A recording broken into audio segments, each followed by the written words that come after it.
Hi, my name is Erin Bryan, and I've been a parent for 19 years. I've been teaching preschool as a pre-K teacher for 13 years, and I've been a foster parent for 11 years. And so children's literature is a huge part of my home life, my daily life, and my work life. So for today, I chose to share with you one of my favorites, Corduroy. It's been around since 1965. I hope most of you have read this book or seen it. Also have the stuffed animal that Gabe let me borrow for today. This story is about a little girl and her mom that go to a department store, and they've been shopping, and just as they're about to leave, the little girl, Lisa, sees a bear in the toy department and just falls in love with the bear. It says that she tells her mom she wants to buy it. Excuse me. But the mom says, oh, no, we can't. I've spent too much already. And he doesn't look new. So Lisa and her mom sadly leave the store. Well, that night, Corduroy realizes that the reason why he didn't look new is because one of his buttons is missing on his overalls. So he goes off in search for the button all over the department store. And all kinds of adventures happen to him. He goes up an escalator for the first time, and he declares, this must be a mountain. I've always wanted to climb a mountain. And he goes through the place where they have all the beds laying there, and he says, oh, this must be a palace. I've always wanted to live in a palace. Well, on one of those beds, he sees a little button on the mattress, and so he said, oh, there's my button. And he tries to pull it off, and of course it's down tight on the mattress, and as he's pulling, he falls off, knocks over a lamp.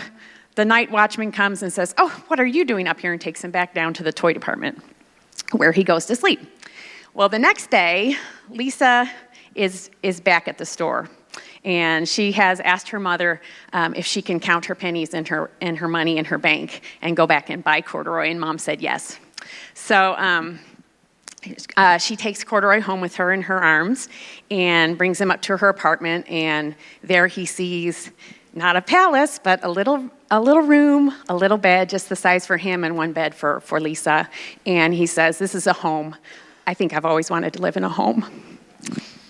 Sorry, I'm not very good at talking to adults. I'm good at talking to kids, but anyway, as I love this story for a lot of reasons. The first reason is that as a parent, I like to tell my kids that this exact thing happened to me when I was a little girl. I was at the store, I saw a bear, I wanted that bear so much, and of course my mom says, no, we don't have money for that today, and so I went back and counted my money, and I didn't have enough, and my mom let me do a few chores around the house, and then I got enough to purchase my bear. I should have brought Dorothy with me today, because I do still have Dorothy, but she's a little worse for wear, so I didn't bring her. As a teacher, I love this book because of the multicultural characters that they have in it. Lisa and her mom are African American. They are not caricatured or anything. They're just part of the story, which I love to share that with my students.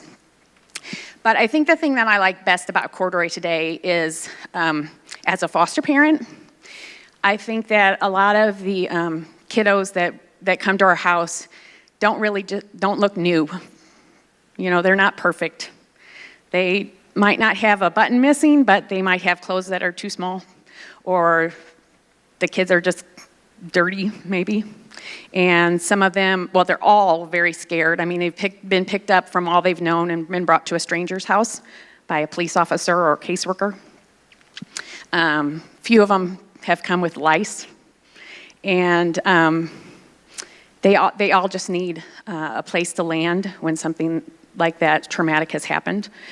And so I like to think that we can be that home for them, even if it's just for a little while.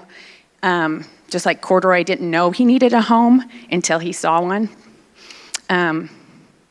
And just like Lisa's apartment, it's not grandiose like that department store that he thought was a castle, but we have a bunk bed that used to belong to my 16-year-old son. A lot of kids have slept in it. We have a crib that's been through a bunch of different kiddos too, and so it's not that fancy. It's not anything really wonderful, but it is a place where they can stay that's warm, soft. They can get clean and get something to eat. And at the end of the book, Corduroy says to Lisa, I think you're a friend, and I think I've always wanted a friend. So, thank you. Good morning. I'm Marie Murphy, and the book I'm going to talk to you today about, I'm talking to you about Dr. Seuss, but specifically about his book, The Sneetches and Other Stories. Now, I've always loved the story about the Sneetches in terms of the lessons that you learn about people and about prejudice. And Dr. Seuss, I think, embodies more than any author pure imagination. His illustrations in his books just sparked something, and always did in me. And I had almost every Dr. Seuss book imaginable. Within this treasure trove of life lessons, a veritable potpourri, if you would, the very last story really spoke to me as a kid. It is What Was I Scared Of? And the protagonist in this story looks kind of like a little bear, but I always viewed it as a she because I'm a she. I was always scared of the dark as a kid. I was also the kid that had my head in books all the time and walked around singing nonsensical songs to myself. Had an imaginary friend. This story spoke to me.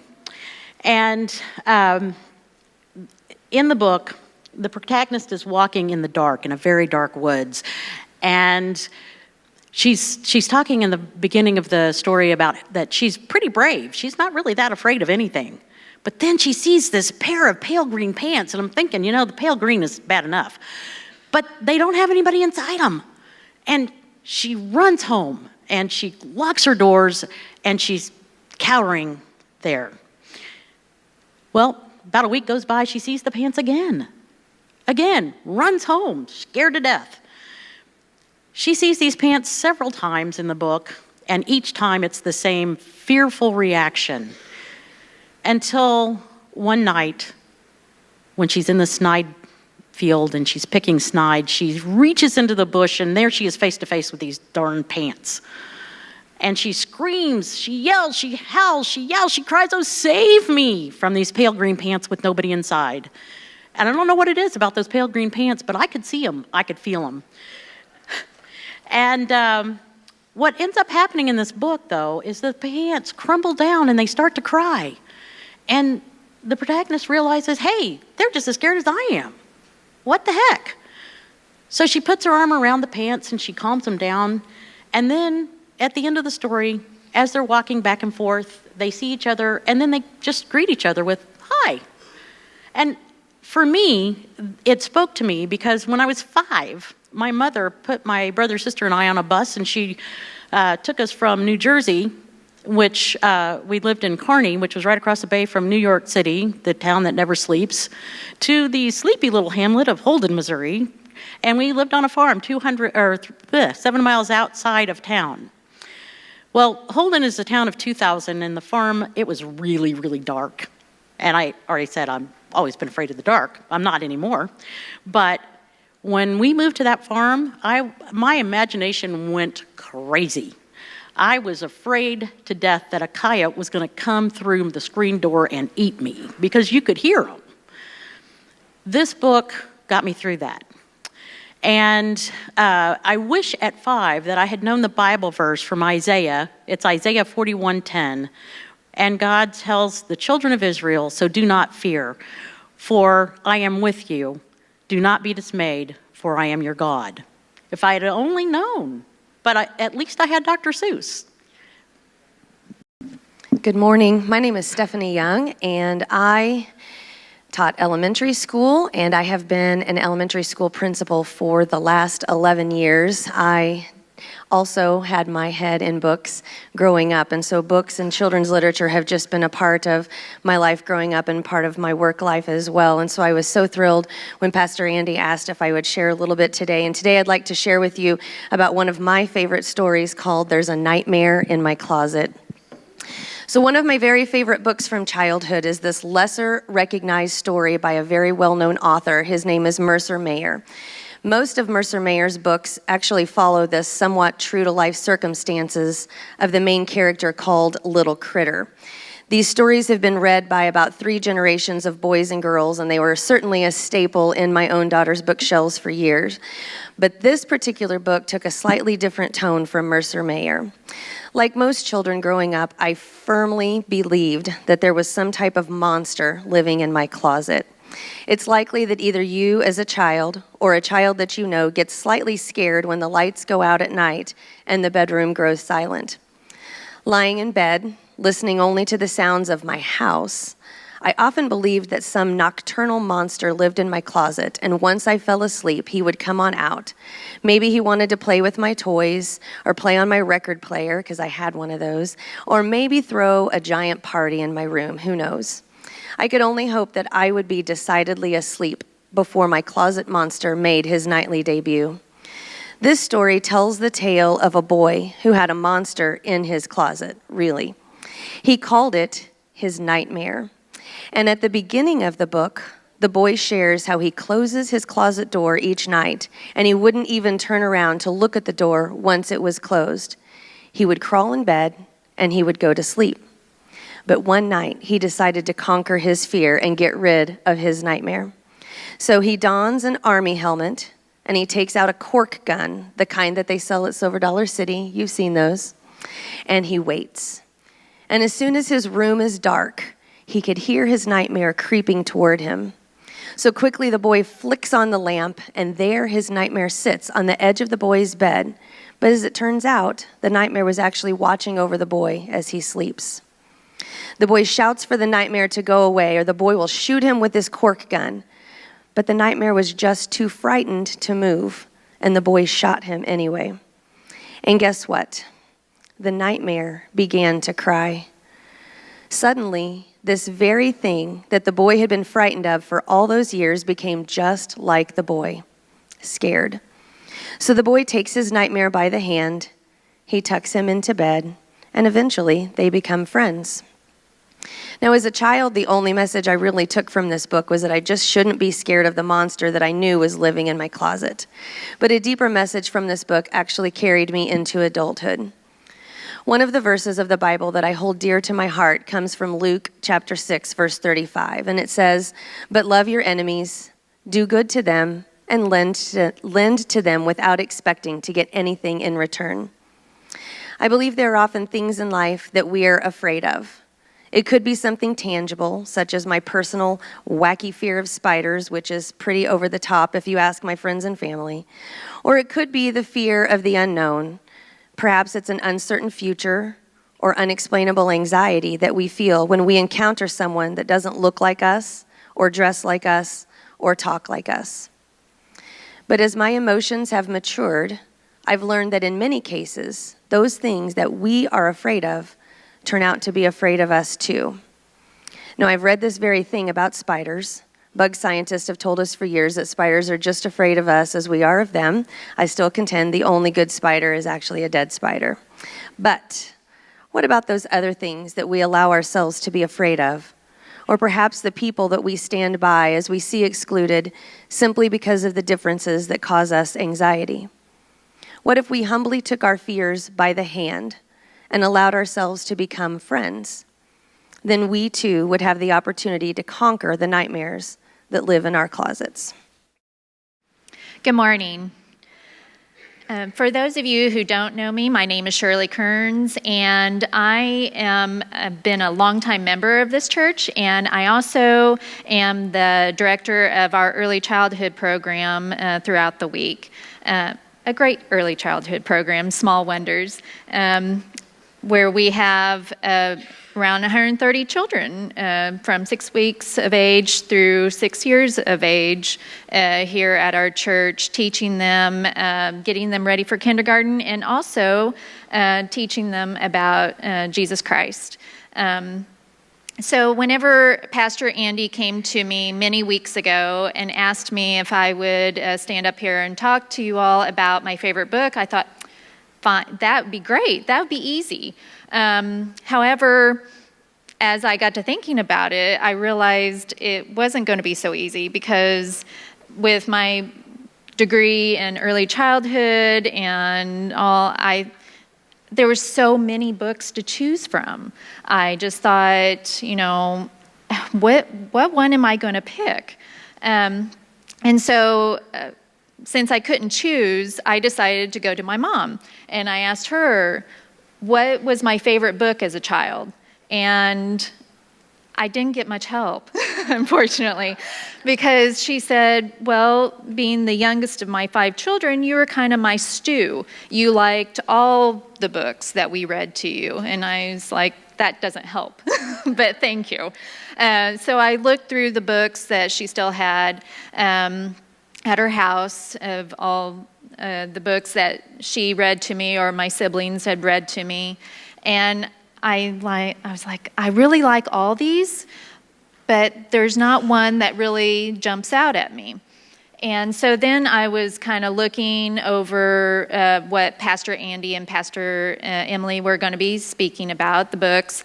And then I saw that one of the books was The Bridge to Terabithia. And I thought, okay, so I don't have to be thinking so narrow. I can widen my perspective and look at books for older children too. And it dawned on me. The book that really stood out was Where the Red Fern Grows. And it was because when I was in 4th grade, my awesome teacher, Mrs. Holden, read this book to our whole class. And I know I had teachers that read to me before that, but nothing like this book.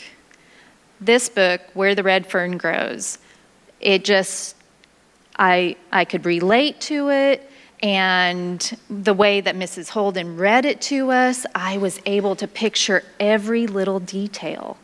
It was amazing to me. It was like a movie was playing in my head, and that had never happened to me before.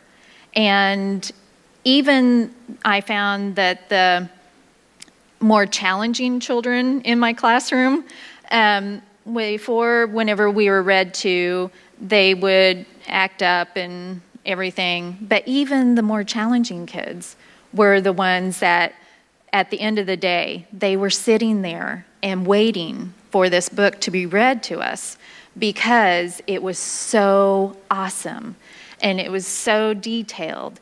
And not only could I relate to it, but all the other kids in the class could also, because it was about a young boy named Billy who, it's during the Depression, and he and his family were having a very difficult time, but he really wanted some dogs. Not any dogs, but some raccoon hunting dogs. And so he was determined to be able to get these dogs. And so he saved up for 2 years to be able to purchase these dogs that he wanted. So he did that, and with the help of his grandfather and with the help of his family by prayer and everything, he did it. And not only did he do that, but he made extra money, and he got his family some gifts on his way back from getting the dogs. And then he also had such a connection with his dogs. It was like they were one person. They were able to go out and do things, and the love that he had for his dogs and the love that his dogs showed him, that it was just wonderful to hear about all that. But that made me realize that I not only liked books, but I also loved books. And so I started reading more. And I also would stay in my room and I would pull all-nighters reading books because I realized that I loved them so much and I was able to use my imagination. And so my mom would even come to me and say, okay, you need to do more than just stay in your room and read books. So she helped me with that. I was very athletic and did other things too, but anytime I was able to, I would stop and I would read a book. Andy also asked if we would tell a Bible story that related to our book. And mine isn't a Bible story, it's a Bible verse. It's Corinthians 13:13. And now these three remain, faith, hope, and love. But the greatest of these is love. And the reason why I picked that is because Billy had faith that his family was a Christian family and they prayed together. And also, Billy had hope. He prayed to be able to get his dogs, and he worked hard, and he was able to do so. But the biggest theme of the book is about love.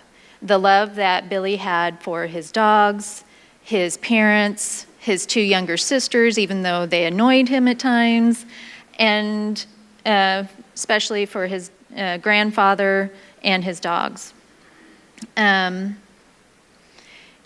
It wasn't just a love, but it was an unconditional love. And that's what we need to show each other. Love isn't just a feeling. Love is a choice, and it's an action. And Billy showed this in the book. And while I was going through things and I was looking at the Bible verse I was going to talk about, I also came across a blog by Jada Pryor.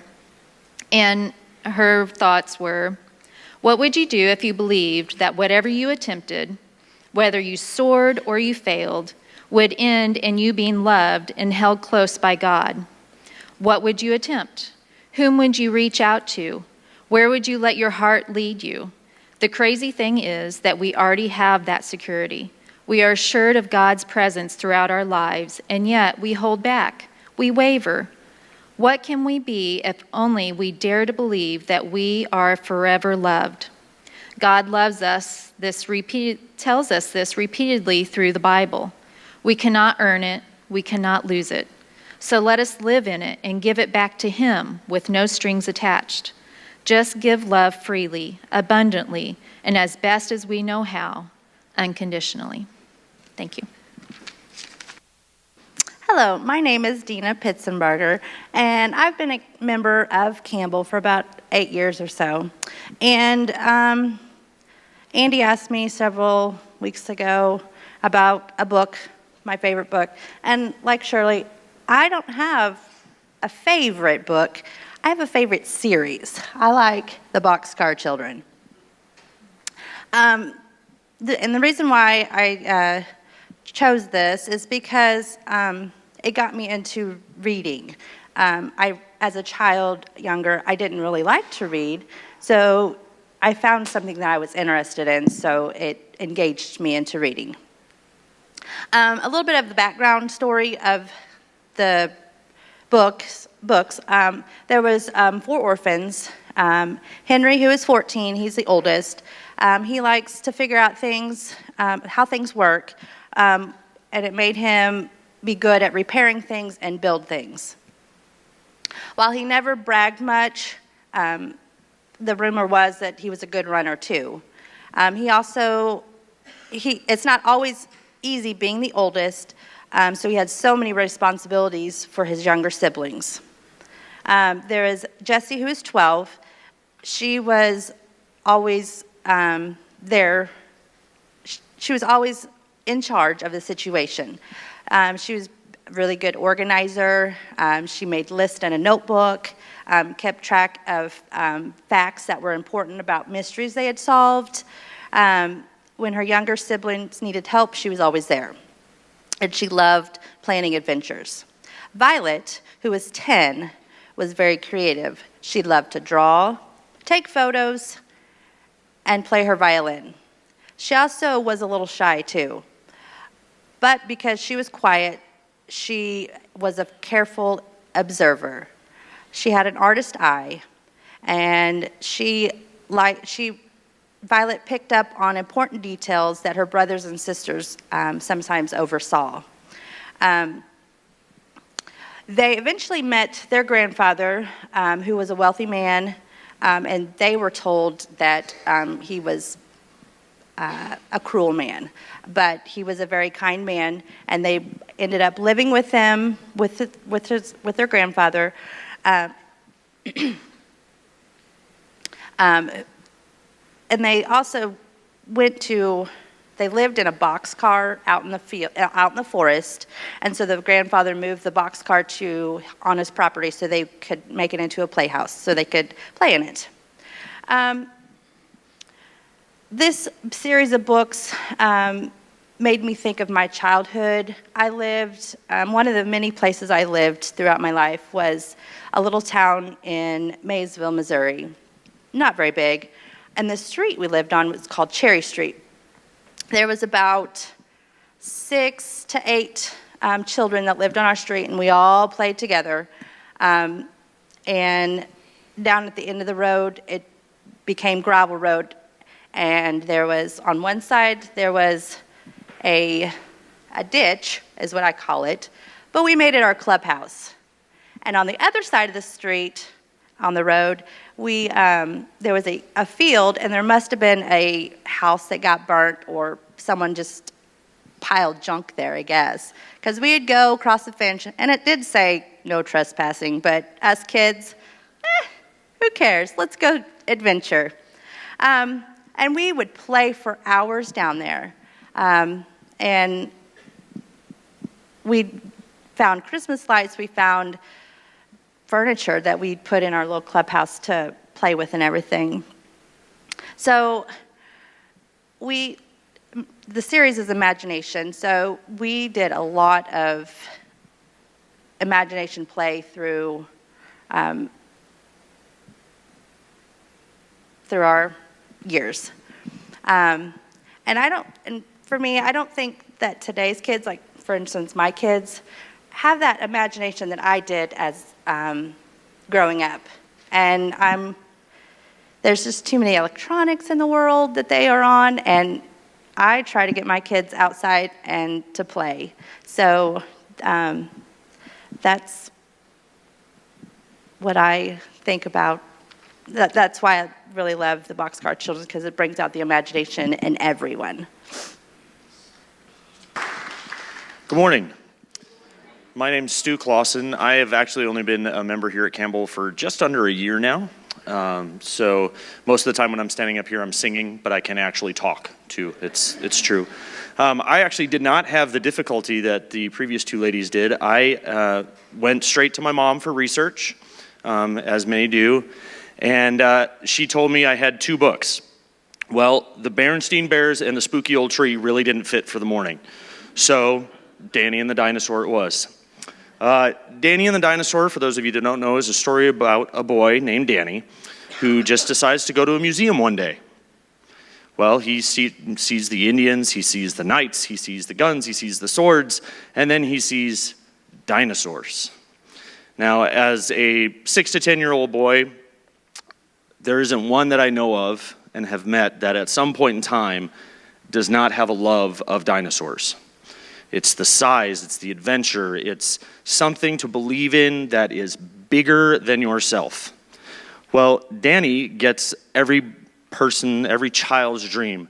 That dinosaur goes and spends the day with him. They go outside the museum walls, they go around the town, they cross the streets, they stop at the stoplights, they even take in a ball game. The amazing thing, as I read this book again as an adult, at no point in time does this 100-foot dinosaur trotting around town with a boy on his head ever inspire anything but Hi, how you doing? There's no fear. There's no trepidation. There's nothing. And there's also never any alluding to the fact this is all in Danny's head. It's all real. So there's an entire stadium of people. Can you imagine going down to Hammond's Field, taking in a Cardinals game, and all of a sudden a Diplodocus's head is up over the top of you? I mean, that would at least take some looks, right? Nothing. They're just taking the ball game along with everybody else. They spend the day together. They even go to the zoo. Now, the reaction at the zoo is the only negative one there is in the entire book. And that is from the zookeeper who comes out and says, please go away. No one's looking at the animals anymore. That's it. For me, this was a chance to show that big dreams, even dinosaur big dreams, are nothing to be afraid of.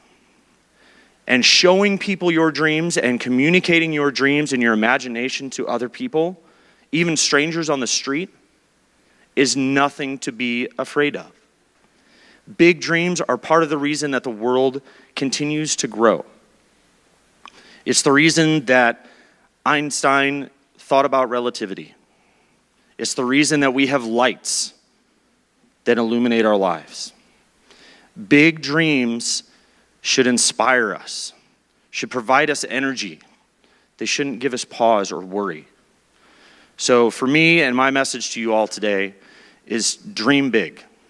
Dream dinosaur big. And then go take in a ball game. Thank you. Good morning.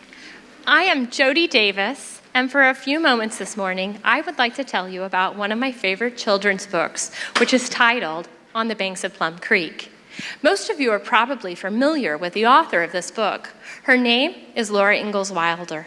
Since the Wilder family, that is Laura, her husband Almanzo, and their daughter Rose, resided just east of Springfield in Mansfield, Missouri, most people born and raised in this area are very familiar with her and her literary work, which is based on her childhood adventures.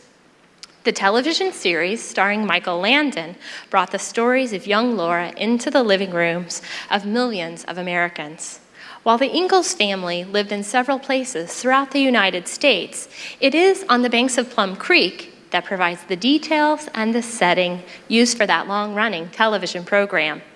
This book, set near Walnut Grove, Minnesota, tells the time when the Ingalls family homesteaded on a plot of land.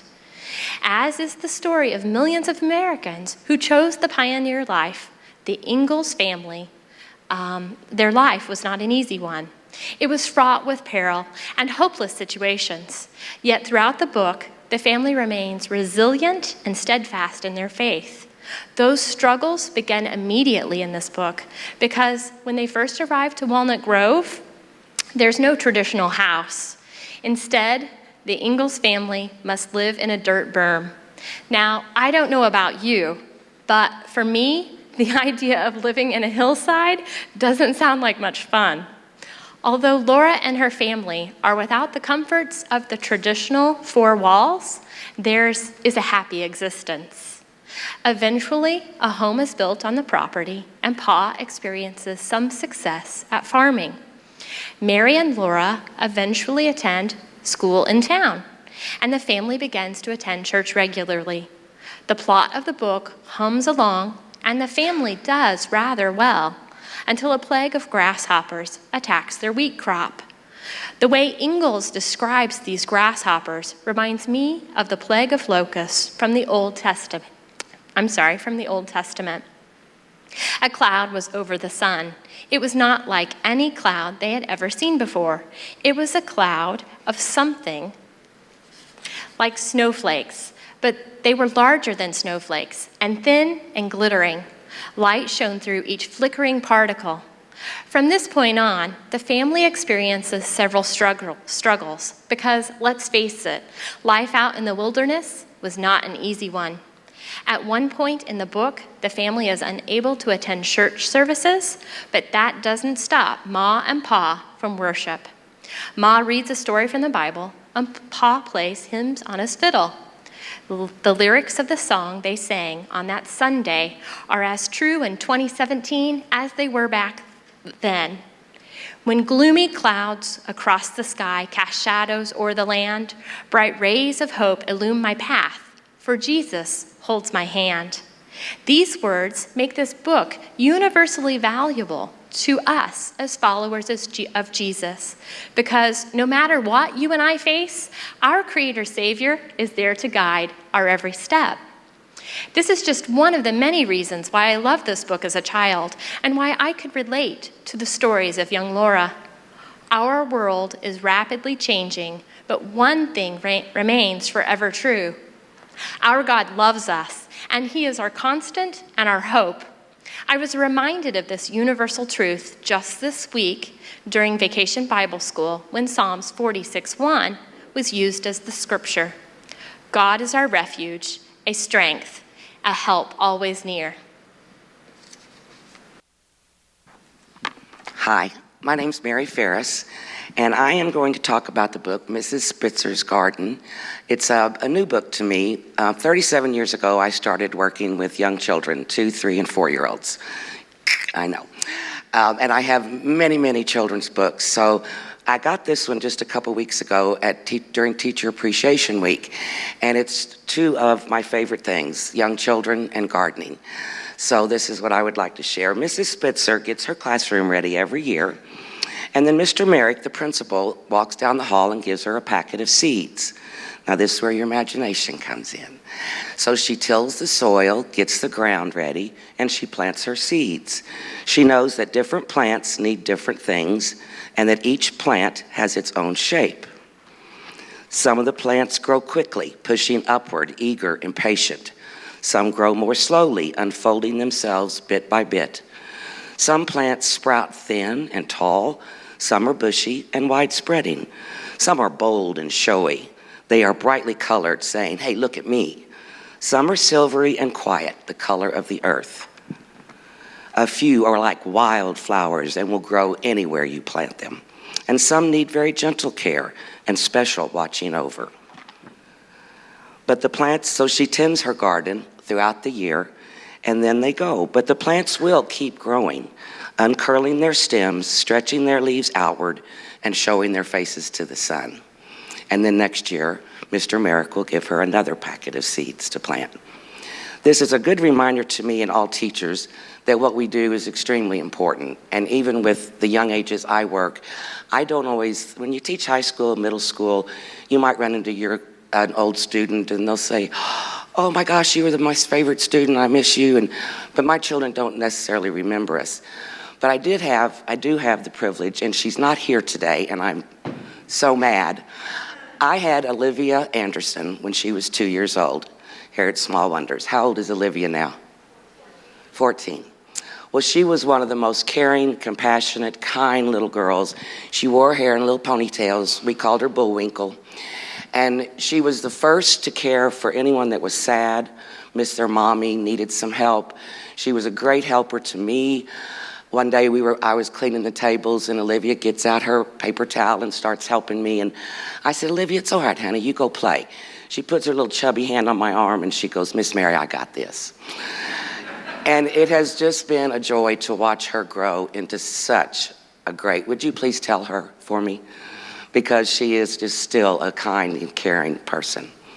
So that's all, thank you. Okay, making sure the right book is up. I'm Rhonda Gentry, and my favorite children's book is relatively new too. It's called The Quilt Maker's Gift. And as a quilter, I just started collecting children's books about quilting. And so when I first saw this, I knew nothing about it, but I was immediately drawn in by the artwork. The artwork is exquisite. And you can't see the pictures from here because they are so fine and so detailed. It's the perfect book not only for reading to a large class, but for snuggling up with a child on your lap, because every page is full of hidden pictures, tiny little secrets that you can just find as you read. But what makes it my favorite story is the story itself.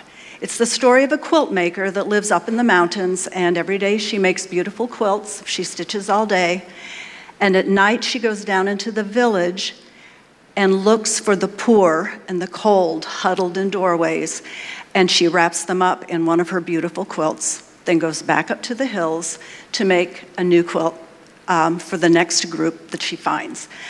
At the same time, there is a greedy king. There are always greedy kings in these stories. And he liked nothing better than to have everything. But nothing made him happy. He was not happy. He insisted on making Christmas every day of the year so that people would give him gifts, but he had nothing, that elusive something to make him happy. And then he learned about the quilt maker's quilts and decided he had to have one. And so he proceeded to send his soldiers up there to insist upon a quilt, and she said, no, I only give them to the poor, and you, sir, are not poor. And so he proceeded to issue some punishments to her, and she was able to get out of all of those through kindness. She issued kindness to those around her, and they saved her. And finally, the king gave up. He discovered that being mean to her wasn't going to get him a quilt. And so they had this conversation. He said, I give up. What do I need to do to get one of your quilts? And she answered, give away all of the things you own and I'll sew a quilt for you. With each gift that you give, I'll add another piece to your quilt. And he said, I can't do that, cried the king. I love all of my wonderful, beautiful things. But if they don't make you happy, the woman replied, what good are they? That's true, the king sighed, and he thought about what she had said for a long, long time, so long that weeks went by. Oh, all right, he finally muttered. If I must give away my treasures, then I must. And so eventually he found a marble, which he gave away, and it made a little boy smile, so he found more things and more things. And as the story goes on, he spends weeks, months, years giving away all of his treasures, and little by little he starts to smile. And suddenly he realizes that he's finally happy. And as he gives away his last gift, the quilt maker puts her final stitch in the quilt and goes off in search for him. She had to look for him for a long time because he was off dancing with people, ragged, whatever. So she finds him. And I've lost that page. Anyway, she gets to him, and after she finds him, she walks up to him and wraps him up in her beautiful quilt. And he says, what's this? She says, as I promised you a long time ago, the woman said, when the day came that you yourself were poor, only then would I give you a quilt. The king's great sunny laugh made green apples fall and flowers turn his way. But I am not poor, he said. I may look poor, but in truth, my heart is full to bursting, filled with the memories of all the happiness I've given and received. I'm the richest man I know. And it goes on a little bit more. He becomes her helper, delivering those quilts to the poor. And the reason I love this story, first of all, there are 2 or 3 issues or instances in here where it really follows the Bible, biblical teaching. The rich man, you can't get into the kingdom of God. And also the quilt maker's kindness, no matter what happens to her, no matter how bad the situation is, she is kind. And things always work out for the best. Good morning. My name is Patty Garrett, and I'm known as Mom and Grandma. So when Pastor Andy asked for me to choose a book, I immediately thought of one of my favorite. And you found it, Bruce's Loose Tooth. I must say, and sadly, it's no longer in print, but you can still find it some places online. This is a Hallmark book that was published in 1974, so that was good timing for our children. And what is so good about it, it just brings loads of giggles and laughter as you read it. And I have a lot of fond memories of this book and of my husband reading it to the children as well. It's written in rhyme, and also a real exercise for the reader because it also is a tongue-tied with the main characters because it's a moose and a goose. Sometimes you get those kind of confused. This is a good read for preschool and all the way through grade school. Bruce, the moose, is trying to lose a tooth, and there's a string that goes through it, so it kind of goes with the story. As the moose is pondering losing his tooth, he's a little concerned about that, and there are several complications that arise in the story. He meets up with a wise old goose who is going to help him with this loose tooth. But as they're traveling along, they try to figure ways that they're going to get rid of this tooth. So we get into the part where they're going to tie the rope, the string around the tooth and put it on a spruce tree. And this is a little part of the story. "Silly moose," said the goose, "if you'll just bend the spruce and let it fly free, you most surely will be rid of the tooth that is loose." Bruce then bent the tree almost down to his knee and let it fly free. "Hip-hooray!" cried the goose. "Hip-hooray for the spruce!" "Oh, be still," called out Bruce. "Is it not clear to you that terrible tree has just broken in two and the tooth is still loose in the mouth of the moose?" That is just a little part of it. As you can tell, you can get real tongue-tied. It seems there's several things in this. Young children often are frightened about losing a tooth, of course, and how it's going to be extracted. And a lot of times parents have to be a little creative. This story would help with that. It also initiates friendships. It stimulates these characters as they gather together because they're a little bit of recluses. They're kind of outcast in their area. So at the end of it, they finally come to a caboose. Now we have a moose and a goose in a caboose. And they think that if they wait long enough, a train will come along and they can tie the tooth to the train. So patiently they wait for days and days and days for a train to arrive because sadly the caboose has been left on the rail because he was no longer needed. Again, you see some compassion coming in because he's been left behind as well. So finally, a caboose train engineer comes along and he says that maybe he could be of help. So they tie the tooth to the caboose and the train, and as you probably know how this all is going to end. It ends well. And now, at the end, the caboose has a new job. He doesn't have to sit alone on the train tracks any longer. The train engineer needs him. And they also need someone to run the train now. So the moose and the goose have a new job. We do not really have a biblical reference in this book that I like so well, but we have a lot of comparisons.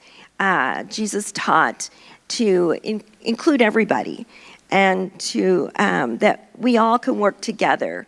And through friendship and working together, it helps children to see that everybody has a place, everybody has a purpose. And in the end, we see the three characters riding away. Bruce no longer has the tooth, and everyone's happy. So that's our favorite little book. Thank you.